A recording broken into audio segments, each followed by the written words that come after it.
gentlemen, please welcome to Film Snob Reviews, Jim Cummings, director and producer extraordinaire. Today we're going to be talking about a wonderful film he produced that debuted at Sundance 2020 that we had the pleasure of seeing right then and there, called Beast. Jim, how are you today, man? I'm doing well. Thank you for having me.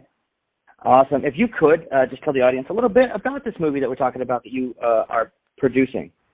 Yeah, so Beast is Danny Madden's first feature film.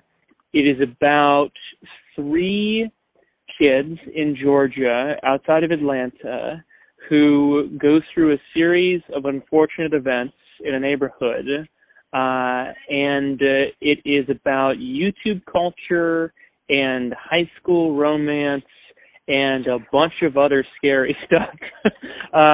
But it is written and directed by my best friend, Danny Madden, who has worked on so many of my movies, and I've worked on so many of his. And it's a really frightening and cool movie about high school theater and a girl's discovery of her abilities and how she can wield performance to fix problems. I like that description. I think it's pretty apropos without giving too much of the plot away on that. And then it's Danny's brother is one of the leads in it, is he not?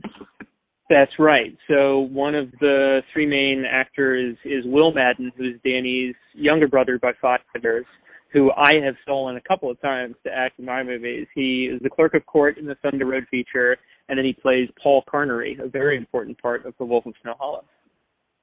Speaking of that, we did see Thunder Road. It's fantastic. Didn't get a chance to see your last one, but we'll catch up on that, trust me. Okay, good.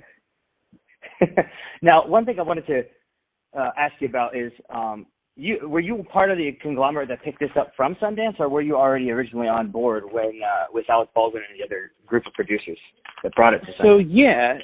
So I think I'm an executive producer of the short film Krista, and Krista was in the program at South by Southwest 2018 when the Thunder Road feature film was in the program there.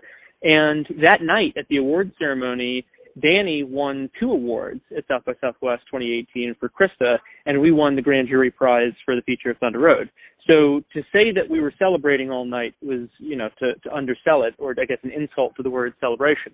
But no, it was a lot of fun, and as soon as we won for Krista, the short, Danny realized that the rules to accepting the award was that it had to go on Vimeo the next day.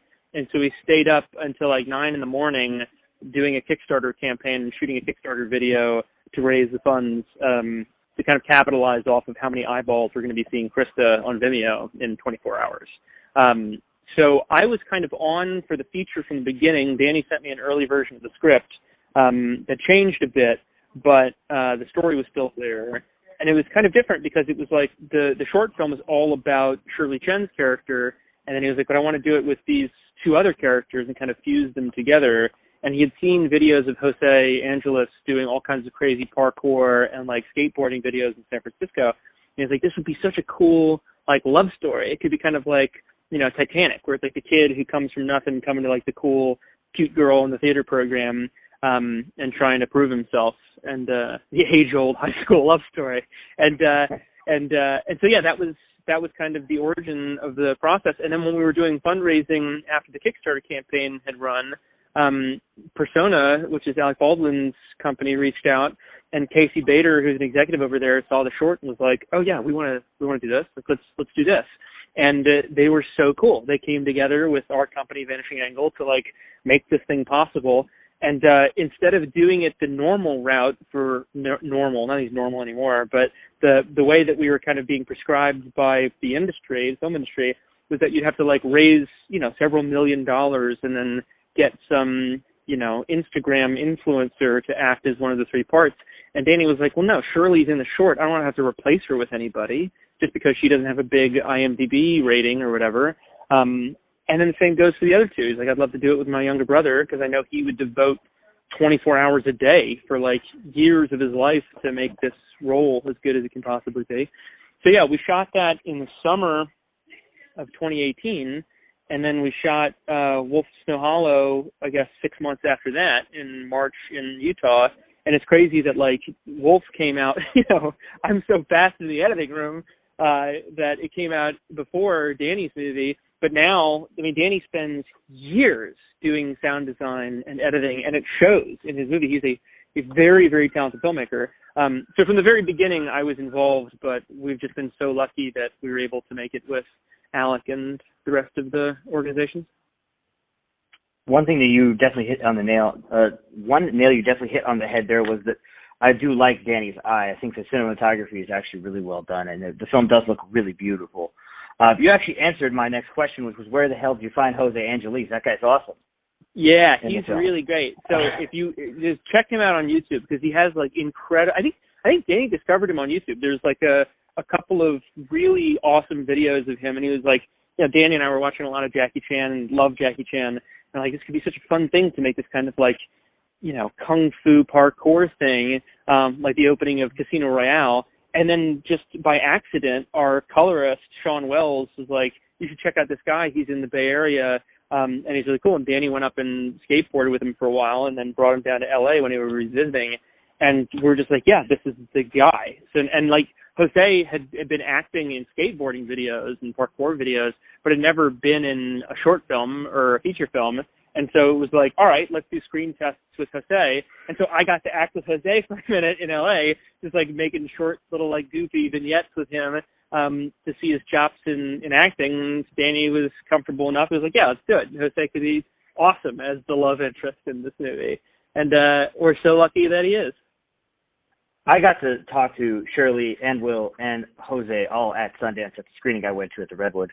And they were all completely, I completely understand why you would pick them. They have such a chemistry and such a likability about them in general. Crazy. You know what I mean? Yeah. Yeah, and it's palpable on the screen too when you watch the movie. You're like, man, those two really just are hitting it off. And even Will, who's not necessarily in all the scenes with them, when he's on the screen Will adjacent to them, he just kills it. Will is so good. The scene of him calling 911 and like crying and kind of it is unbelievable. He is so talented. I think the scene in the bathroom with Shirley and Will is just such good acting. It's crazy. So well done. Because there's such a vulnerability to the character of Adam that you don't see any place else in the movie. Really? Yeah. So the conceit of that scene scared, the conceit of that scene is a girl has walked into a men's room and it's just the two of them, and that alone is like, what's going on here? It's like kind of awkward at first. He's like, what are you talking about? And it's like really kind of exactly how that would play out in a weird way. It's really neat. That scene was probably the hardest scene to edit for them. There's a bunch of like small changes that they did throughout the movie, but that one I remember Danny saying was like so difficult because it's the climax almost, and so it's like it's got to be perfect, and so like all of the editing that goes into that. I mean, the other crazy thing about Danny's movies is any given scene has 150 shots in it or whatever. It's like that party scene. There are so many different like changes, lens changes, like maneuverings. It's all kind of like kinetic, and it feels like it's a party. But to think about how much goes into that, like there are moments. So for one of the big action moments where Eli grabs Shirley when the party's getting broken up, we actually shot close-ups of that stuff at Danny's apartment in LA months after shooting it. But we were like, we could really make this scene feel very scary and strobe lighty, and so we got these little inserts because that night that we were shooting the big party scene in Atlanta, it was like 50 people, and we couldn't get everything that Danny needed. So it was like easy to kind of get a small camera together and a small crew to like shoot something, but it's insane to like count how many shots there are in any given scene is just maddening. Yeah, it's funny because you can't really, the way that he edits it, it's so crisply done. You saying that, I couldn't even tell that there was over 150 different shots in there. That's just good work. That's good work. Yeah, it's wild. And I really think that there is a certain audience for this film that isn't going to like it as much. And I think that those people are missing out on an opportunity to watch some excellent acting, some great young actors do some excellent work.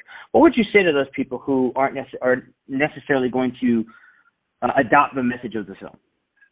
Well, the American education system has been pretty bad for the last 35 years, and if they don't like the movie, I don't blame them at all. No, I'm kidding. I would say,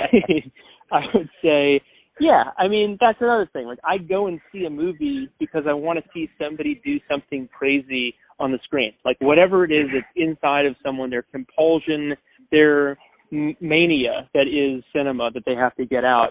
That's the kind of stuff that I want to see. Like, I don't want to see something that's necessarily sanitized or, I tell you right now, there's this weird political generational shift towards sanitized filmmaking, and that's not the kind of movies that I like. Like, I want to see something that's like where it's okay to kill main characters like they do in No Country for Old Men, or to talk about a political issue apolitically, like we do in Thunder Road. I think like the Thunder Road is all about the opium crisis and deaths of despair and stuff like that, and very serious subject. But some people were offended that we made a comedy about it.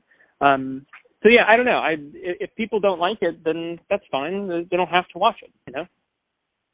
And what I would personally say as someone who has seen many movies do exactly what you're saying, take a political aspect and make it a political, including your Thunder Road film, which, if anybody has a problem with it being a comedy, they can come talk to me because the movie's hilarious.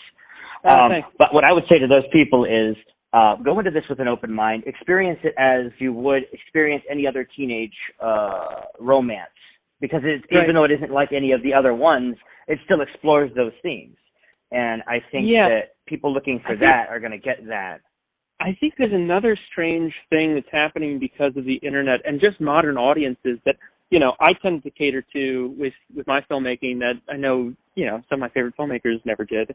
But I think that there is this thing where people are on such edge when they're watching. I'm very lucky my movie is a comedy. And there are light moments in Beef Feast. There's some really good moments in that movie, very funny moments. But I think that audiences generally now are just looking for moments when the filmmakers don't align with their politics. And it's like they enter the movie ready to be offended. And I think that is such an interesting, problem that the audience has right now. It's like, we're all catering to that, to the least the most offended member of the audience, and that's making movies less rock and roll.